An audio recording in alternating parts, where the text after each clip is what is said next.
Subiksha TV நேயர்களுக்கு அன்பான வணக்கம். நான் உங்கள் அன்பான சயின்டிபிக் வேதிக் அஸ்ட்ராலஜர் அஸ்ட்ரோரஞ்சி பேசுகிறேன். நல்லது நினைப்போம், நல்லதே நடக்கும். இந்த வீடியோல நம்ம என்ன பார்க்க போறோம்னா, குரு பெயர்ச்சி பலன்கள். குரு பெயர்ச்சி பலன்கள் இப்போ எப்படி ஒரு ராசிக்கு ஒரு பாதிப்பு கொடுக்க போகிறதுங்கிறத பார்க்க போறோம். பொதுவா பாத்தீங்கன்னா இப்போ பிளானட்டரி பொசிஷன்ஸ், அதாவது கிரக நிலைகள் எப்படி இருக்குன்னு பார்க்கும் பொழுது கேது கன்னியிலும், ராகு மீனத்திலும் இருக்கிறார், சனி கும்பத்தில் இருக்கிறார்.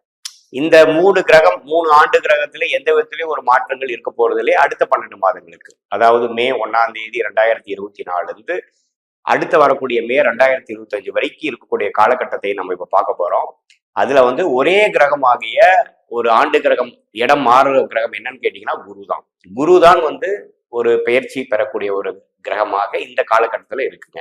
ஸோ குரு மேஷத்துல இருந்து ரிஷபத்துக்கு மே 1, 2024 இடம்பெறுகிறார். அந்த மாற்றம் எப்படி ஒரு ராசிக்கும் ஒரு பாதிப்பையோ, ஒரு நல்ல ஒரு விஷயத்தையோ, ஒரு முன்னேற்றத்தையோ கொடுக்க போகிறது என்று நம்ம பார்க்க போறோம். அதுக்கு முன்னாடி பாத்தீங்கன்னா ஜென்ரலா இப்போ மேஷத்துல இருக்கிற குரு ரிஷபத்துக்கு மாறினாருன்னா உலகளாவிய மாற்றங்கள் என்ன இருக்க போகுது அப்படிங்கிற மாதிரி பார்க்கும் பொழுது, ரிஷபம் பாத்தீங்கன்னா காலபுருஷ தத்துவத்துல 2ஆம் ராசியாக வருகிறது. ஸோ 2ங்கிறது என்ன? குடும்பம், ஃபினான்ஸ், தனம், வாக்கு, இந்த மாதிரி விஷயங்கள் ஒரு நல்ல ஒரு குரு எந்த ஒரு பாவத்தையும் வளர்க்கக்கூடிய ஒரு கிரகமா இருக்கிறதுனால, மிகப்பெரிய ஒரு சுப கிரகமா இருக்கிறதுனால, குரு இந்த ரிஷபத்தில் இருக்கக்கூடிய காரத்துவமாகிய கலை சார்ந்த விஷயங்கள், சுக்கரனின் காரத்துவமாகிய மீடியா ரிலேட்டடான ஒரு துறைகளை நல்ல முன்னேற்றத்தை பெற போகிறார்கள். பெண்கள் சம்பந்தப்பட்ட விஷயத்திலேயே நல்ல ஒரு முன்னேற்றத்தை கொடுக்க போகிறது. அதே சமயத்துல தனம், ஃபினான்ஸ் உள்ள விஷயங்கள், பேச்சு சம்பந்தப்பட்ட விஷயங்கள், அதே சமயத்துல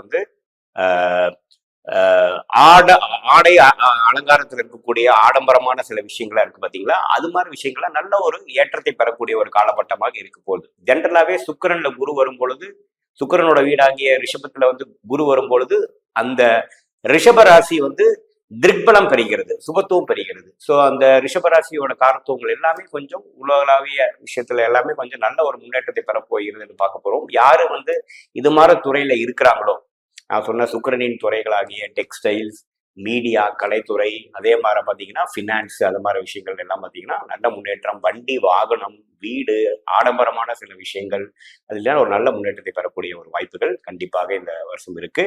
அதே மாதிரி குரு கன்னி, விருச்சிகம், மகரத்தை பார்க்கிறார். அதோட 5ஆம் பார்வையாக, 7ஆம் பார்வையாக, 9ஆம் பார்வையாக பார்க்க போகிறதுனால கன்னியை ரெப்ரசென்ட் பண்ணக்கூடிய நல்ல ஒரு நுணுக்கமான சில சயின்டிஃபிக்கான சில டெவலப்மெண்ட்ஸுங்க, ஒரு புதிய டெவலப்மெண்ட்ஸ் எல்லாம் நம்ம பார்க்கக்கூடிய விஷயங்கள் இருக்கு.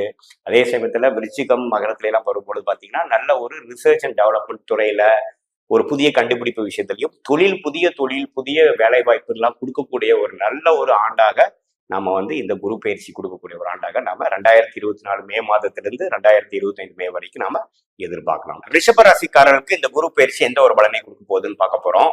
இப்ப பாத்தீங்கன்னா இது வரைக்கும் குரு 12ஆம் இடத்துல இருந்து 6, 8, 4ஆம் இடத்தை பார்த்து கொண்டிருந்தார். இப்ப பாத்தீங்கன்னா குரு ராசிக்குள்ளே வருகிறார்.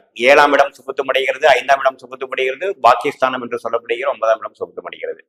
இது வரைக்கும் விரயங்களும், வீண் செலவுகளும், குடுக்கல் வாங்கல்ல அதிருப்திகளும், நிறைய சுப விரயங்களும், சுப இன்வெஸ்ட்மெண்ட்டும் பண்ணிட்டு இருந்த ரிஷபராசிக்காரர்களுக்கு இப்ப எல்லாமே கொஞ்சம் ஸ்டெபிலைஸ் ஆகக்கூடிய அமைப்பு கண்டிப்பா வருகிறது. ஏன்னா குரு 12ஆம் இடத்துல இருந்து கைக்கு வாய்க்கு வரவில்லைங்கிற மாதிரி சில விஷயங்கள் பண்ணிட்டு இருந்தேன். நிறைய தொழில் அதிபர்கள்லாம் பாத்தீங்கன்னா அதிபர் ஒரு எக்ஸ்பென்ஷனுக்காக நிறைய இன்வெஸ்ட் பண்ணிட்டு இருந்தீங்க.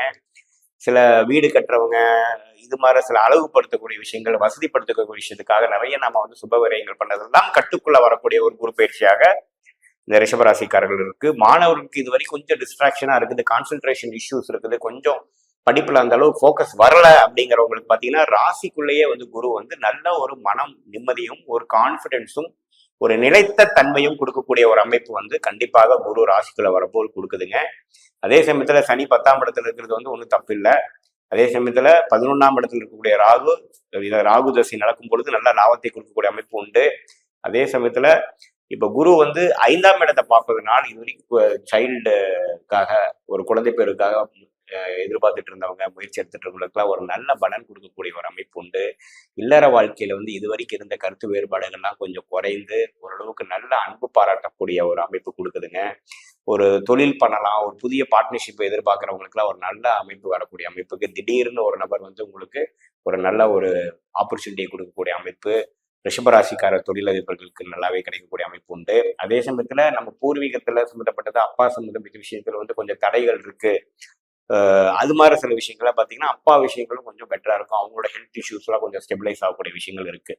ஸோ குரு எப்பவுமே ராசிக்கு வந்தாருன்னா பார்த்தீங்கன்னா 9, 7, 5ஆம் இடம் வந்து சுபத்துவம் அடைந்து ஓரளவுக்கு இது வரைக்கும் டிஸ்டர்பன்ஸா இருந்த விஷயம்லாம் ஓரளவுக்கு நியூட்ரல் பொசிஷனுக்கு வந்துட்டோம் அப்படிங்கிற ஒரு அமைப்பு கண்டிப்பா கொடுக்கக்கூடிய அமைப்பு இருக்கு.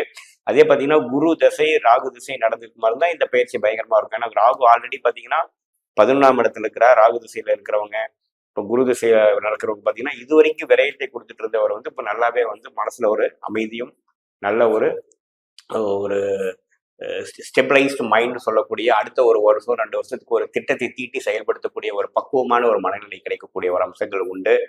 ஸோ இந்த ரிஷபராசிக்காரர்கள் எப்படி பார்த்தாலும் கடந்த ஒரு வருஷ காலம் 2024 ஏப்ரல்ல இருந்து இந்த 2024 ஏப்ரல் கம்பேர் பண்றப்போ இது ஒரு நல்ல மாற்றத்தை கொடுக்கக்கூடிய ஒரு ஒரு ரிஷபராசிக்கு ஒரு அருமையான ஒரு மாற்றத்தை கொடுக்கக்கூடிய ஒரு பயிற்சியாக தான் இருக்கிறது.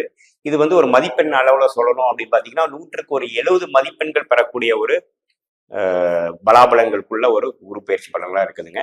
இது வந்து ஒரு பொதுவான ஒரு பலன்களை தவிர உங்க ஜென்ம ஜாதகத்துல வந்து எப்படி இருக்குது, உங்களுடைய தசாபுக்திகள் எப்படி இருக்கிறது, உங்களோட ஜாதகம் எப்படி இருக்கிறது, நீங்க என்ன லக்னத்துல பிறந்தீங்க அதை பொறுத்து தான் துல்லியமான பலன்கள் எடுக்க முடியும். நம்மளுடைய வீடியோஸ் ஃபர்ஸ்ட் டைம் பார்க்குறவங்க மறக்காம சப்ஸ்கிரைப் பண்ணுங்க, ஃப்ரெண்ட்ஸ் ரிலேட்டிவ் ஷேர் பண்ணுங்க.